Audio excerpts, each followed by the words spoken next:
Conjuring, The Devil Made Me Do It was directed by Michael Chaves and produced by James Wan. This is the first film in the series to not be directed by James Wan, and once again stars Patrick Wilson and Vera Farmiga as paranormal investigators and Lorraine Warren, and takes one of their case files, which is based on a true story, and of course, and puts like a tidbits here and there that you would expect from a horror film with that you would expect that deals with demonic entities. So the film opens with the exorcism of 8-year-old David Glatzel.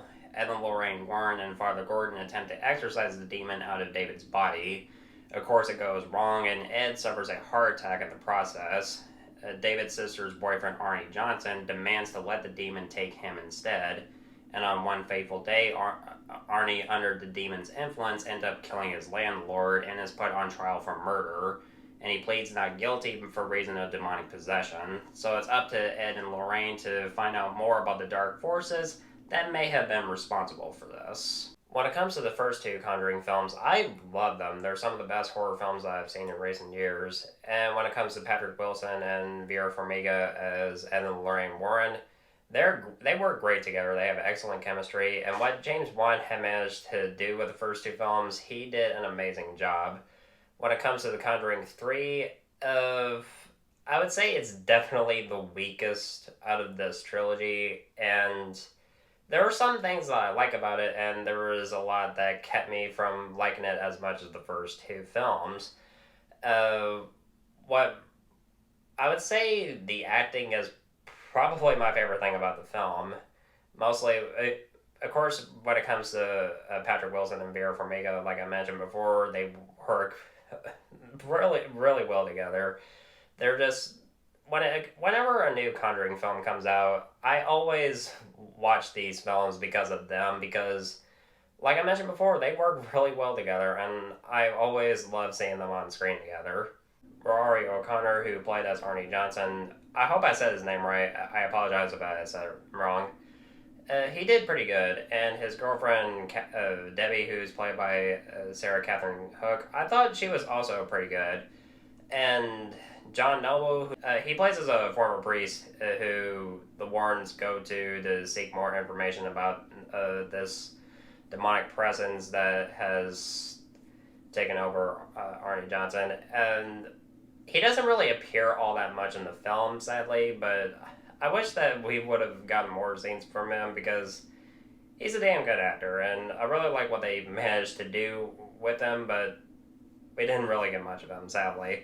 The film altogether is not really entirely scary, although there are like one or two intense sequences. There's one in particular where Ed and Lorraine are at a morgue, and there's this pretty scary moment in my opinion. I don't want to give it away because of the spoilers. If you watch the movie, you'll probably know what I'm talking about.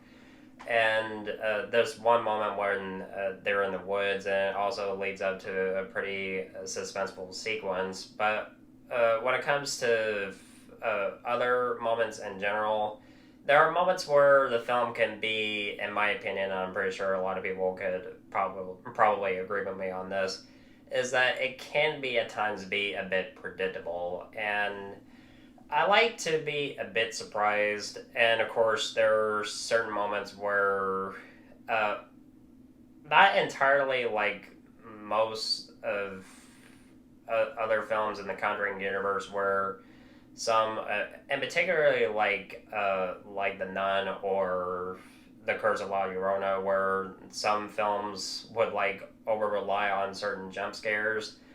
I would say like there's at least like a few jump scares, but there it didn't really. I mean, there was just a few moments where it doesn't really get particularly scary, and I like to be a bit surprised. And like I mentioned, there were moments where the film could be a bit predictable, and I'm just like, why?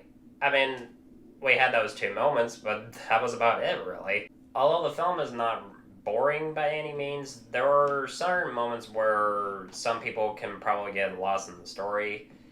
Uh, I think that like a few people might have that opinion, but I remember at least the first time I watched it, like there were moments where I kind of did get lost in the story because if you watch the film, and especially in certain scenes, of you would probably have that issue.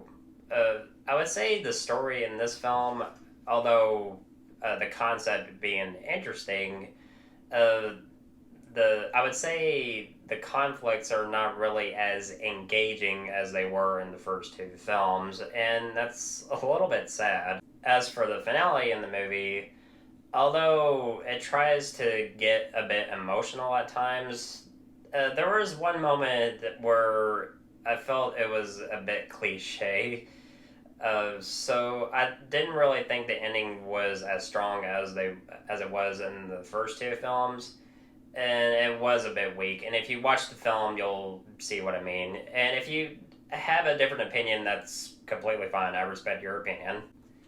So while the film isn't really as great as the first two Conjuring films were, I would say like I said, the acting is definitely my favorite thing about the film, and besides from like two suspenseful sequences, it's still the weakest out of the Conjuring films. So if you like the film, I'm glad that you do. For me, I just thought it was mostly okay at best. So I'm gonna give The Conjuring: The Devil Made Me Do It a B minus.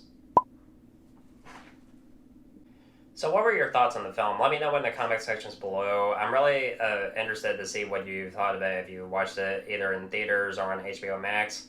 So far, it's doing okay at the box office, and I'm glad that theaters are finally opening.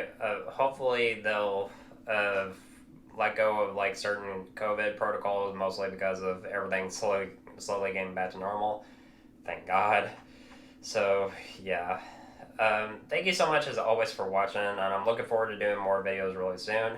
And if you want my thoughts on old or new movies, of course, you know where to find me.